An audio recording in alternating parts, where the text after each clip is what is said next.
Picture this. It's like 4 o'clock on a Friday afternoon. You're sitting at your desk. You're staring at a moderately complex email or, a financial report, and you find yourself rereading the exact same sentence for the fourth time. Oh, yeah, where the words are English, you know what they mean individually, but they simply aren't registering in your brain at all. Exactly. Or, if we rewind a bit, think back to taking a massive standardized test in high school, like the SATs. Right, the ultimate marathon. Yeah.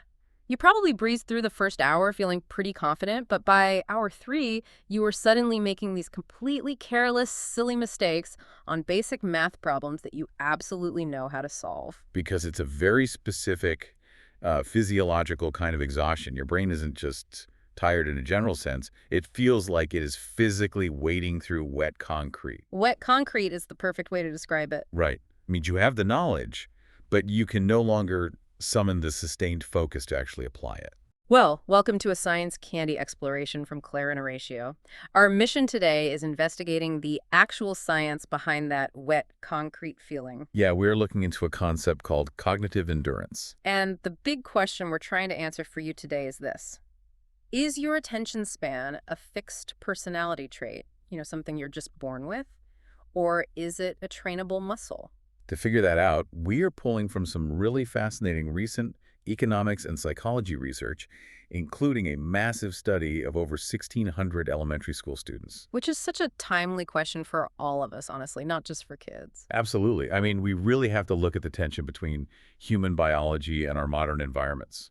The digital environments we interact with daily are highly engineered to reduce mental friction. Right, they're designed to be entirely effortless. Exactly. But the reality is that deep reading, complex problem solving, emotional regulation, and adult work still require serious mental stamina. So the central question we have to ask from these sources is, if the modern world actively removes friction, are we structurally failing to train this cognitive capacity in children? Right. And before we can talk about training attention, we need a clear definition of what we're actually measuring here. Okay, let's unpack this because we all intuitively know what it feels like to lose focus, but the scientific literature makes some crucial distinctions. It does. Like, first off, cognitive endurance is not your IQ. It has absolutely nothing to do with your baseline intelligence or how quickly you can process information. Right, and it's also not grit, which is a term that gets thrown around a lot in education circles. Yeah, grit is generally defined as overcoming long-term life setbacks. Yeah. Sticking with a difficult career path after a major failure or spending years trying to master a difficult skill. Whereas cognitive endurance is much more immediate. It is the real-time, in-the-moment capacity to delay mental fatigue during a continuous, effortful activity. Exactly. It's the specific stamina that keeps you focused on minute 45 of a dense technical lecture. I think of it a lot like physical stamina. You wouldn't expect someone to successfully run a marathon if their only physical activity is walking from the couch to the kitchen, right? Right, that would be the disaster. But mentally, we frequently expect kids, and frankly ourselves, to run cognitive marathons without any prior conditioning. And we really have to talk about the digital elephant in the room here. Yes, the screens. And the sources give us some compelling data without resorting to, an anti-screen panic. Yeah, there is a study from the Eurasian Journal of Applied Linguistics that looked at undergraduate students and their consumption of short-form media. Specifically things like TikTok or Instagram Reels, right? Exactly.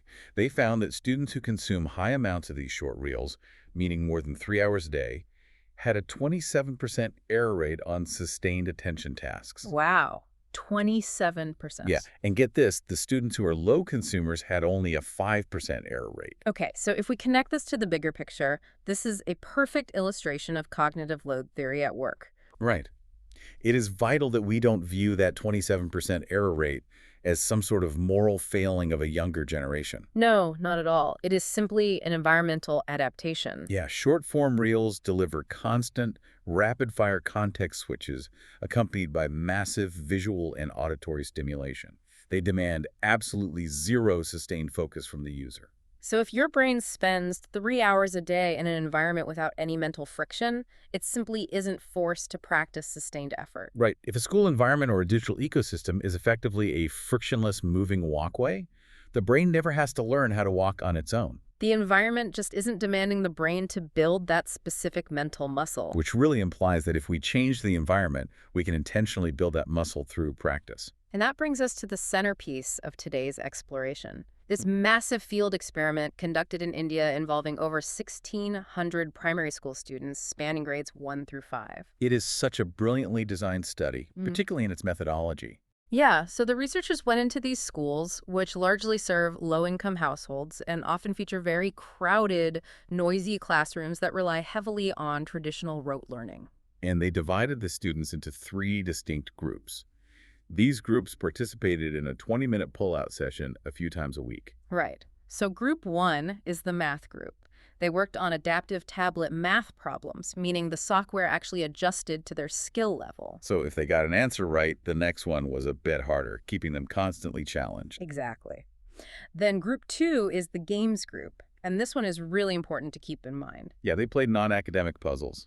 Mazes, tangrams, spatial logic games, no words, no numbers at all. And group 3 was the control group. They just had a traditional study hall. Which, in this specific school context, basically meant passively copying a few math problems from a chalkboard. Right. Now, what's fascinating here is how the researchers measured the outcomes.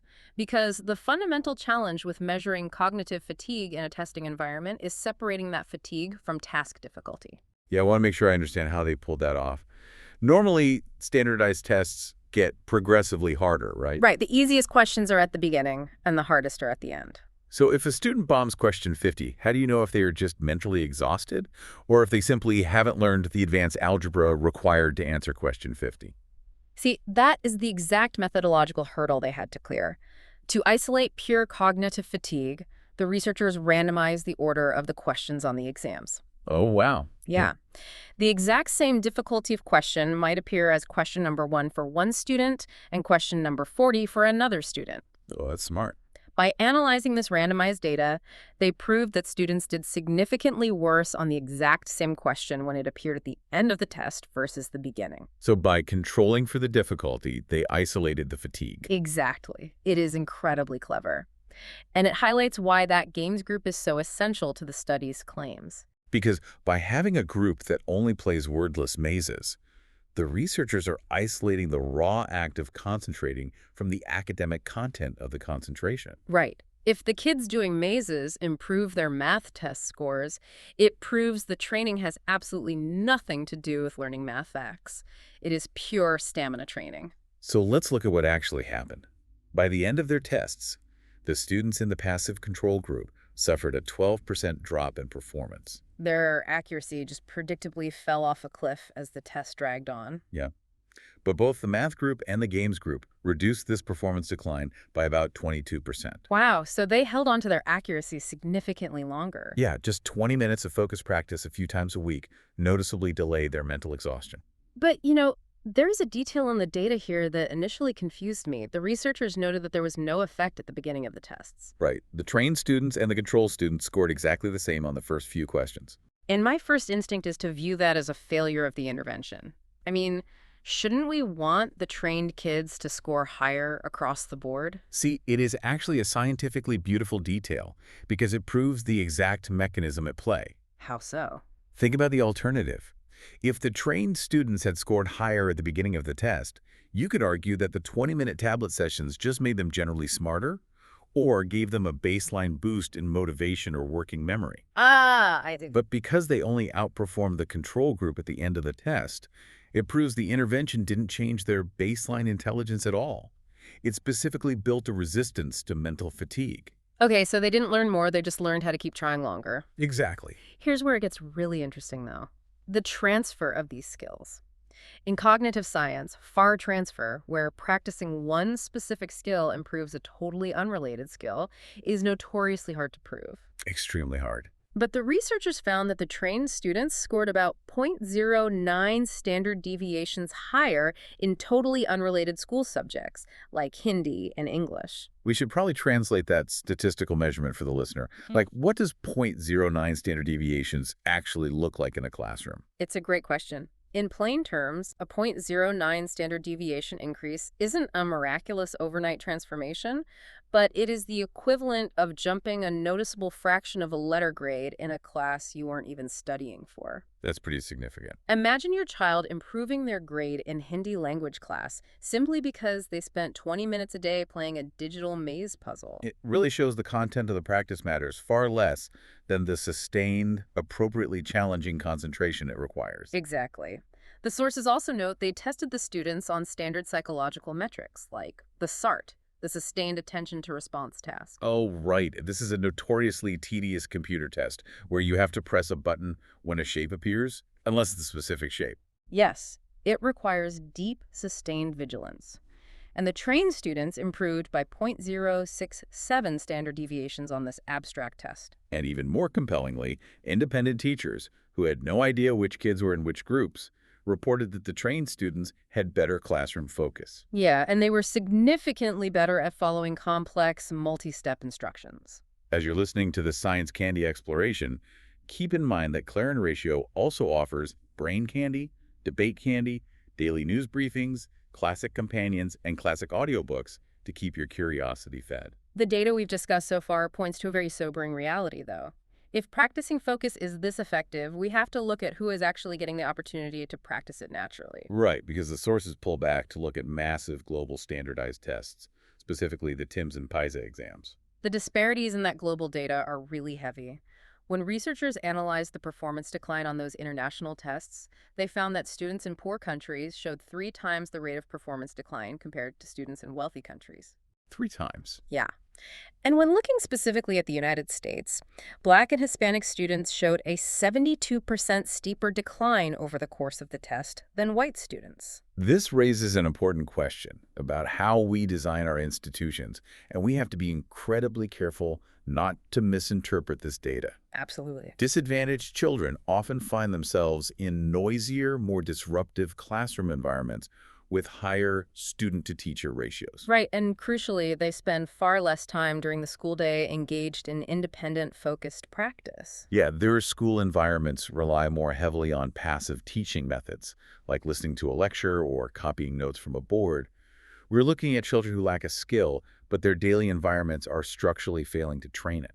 I want to push back on that distinction between passive and active classrooms for a second, though. Okay, sure. You mentioned poor schools often rely on rote memorization. Repeating multiplication tables over and over sounds mentally exhausting to me.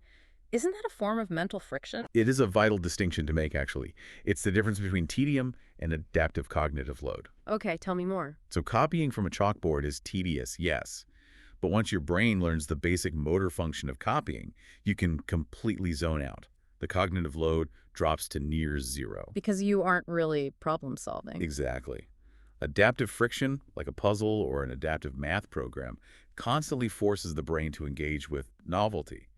The difficulty scales with your ability, demanding continuous active engagement. So we are mistaking a lack of opportunity to practice for a lack of innate ability. Spot on. The sources highlight a massive study in Pakistan of over 5,300 students to illustrate this. Oh, right, the kindergarten age cutoff study. Yeah. The researchers used a natural experiment based on kindergarten age cutoffs to isolate the effect of one additional year of schooling. They found that an extra year of school increases a child's cognitive endurance by an impressive 31%. Wow, 31% is huge. It is.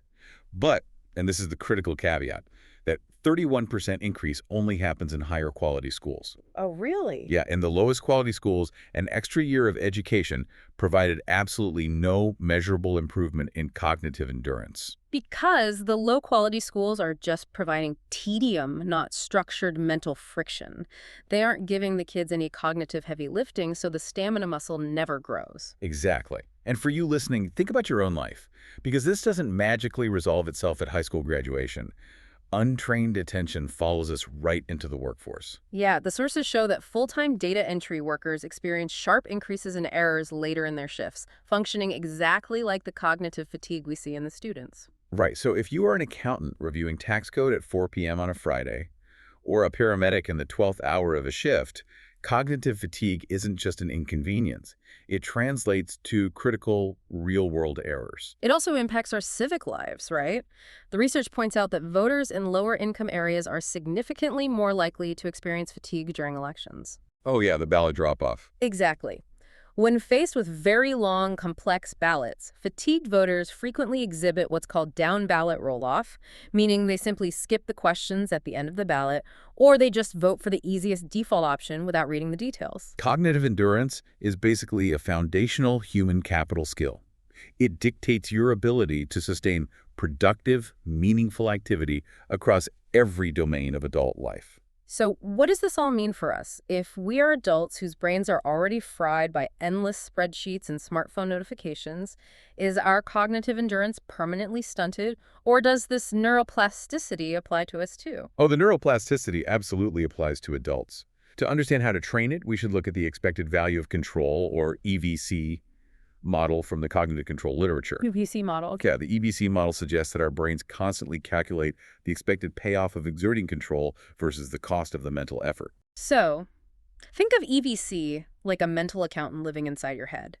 When you open a dense legal document, your mental accountant looks at the heavy energy required to read it, looks at the immediate payoff, which is basically zero dopamine, and yells, "Bad investment. Open a social media app instead." That is a perfect analogy. If we only engage with frictionless apps, the mental accountant learns that high mental effort isn't necessary to get a reward. Right. To train endurance, you have to retrain that accountant to value delayed gratification. You have to actively seek out structured friction. Which means we can't just passively hope our focus improves. We have to actually assign ourselves workouts. Exactly. Activities like gradually building reading stamina, reading a difficult book for 10 minutes today, then 15 tomorrow, then 20, Or engaging in complex puzzles. practicing a musical instrument. These activities demand that you push through that initial wall, that moment where your mental accountant is screaming at you to quit because it feels hard. Even things like structured chores or independent, unstructured play for kids can help build this capacity, right? Oh, completely. It is about allowing kids and ourselves to experience a little boredom, forcing the brain to generate its own engagement rather than having it externally supplied. However, we also have to be scientifically cautious here. Yes. What's fascinating here is that while the data is highly promising, there are clear limitations we must acknowledge. Right, this isn't a magic wand. Exactly. The effect sizes in the Indian school study, while statistically significant and meaningful, are relatively modest. Zero point zero 0.09 standard deviations, right? We also don't know the long-term durability of these 20-minute tablet interventions over years of a child's life. And furthermore, a person's baseline endurance is heavily impacted by systemic factors like poverty-induced stress, sleep quality, and neurodiversity. Yeah, for a child or an adult with ADHD, the cognitive cost of sustaining attention is biochemically different, and training approaches must account for that reality. We also can't forget that rest is a mandatory part of the equation. Oh, definitely. Just like a physical muscle after a heavy workout, the brain needs high-quality sleep and genuine breaks to recover and consolidate these stamina gains. But the overarching message here is incredibly empowering. Structured boredom and mental friction are not punishments to be avoided. They are essential workouts for the brain. We do not have to throw our hands up and just accept that modern life has destroyed our attention spans. Cognitive endurance is not a fixed innate capacity. It is a muscle, and it responds to practice. But this raises a provocative question for the future, I think. Mm-hmm. We are currently building a technological ecosystem, heavily directed by artificial intelligence, that is explicitly designed to summarize long texts, draft our emails, and remove every single ounce of mental friction from our daily lives. Yeah, it does everything for us. So if cognitive endurance requires regular challenging practice, are we accidentally designing a world that will permanently atrophy our collective cognitive stamina? Wow. What happens to our capacity for deep, critical thought when we never actually have to struggle through difficult text again? That is a deeply unsettling but necessary thought to leave you with, because the next time you find yourself rereading that same sentence at the end of the workday, you have to ask yourself, is the text actually too hard, or have you just stopped making your brain run laps? For more science candy, brain candy, news briefings, and classic audiobooks, visit clarineratio.com.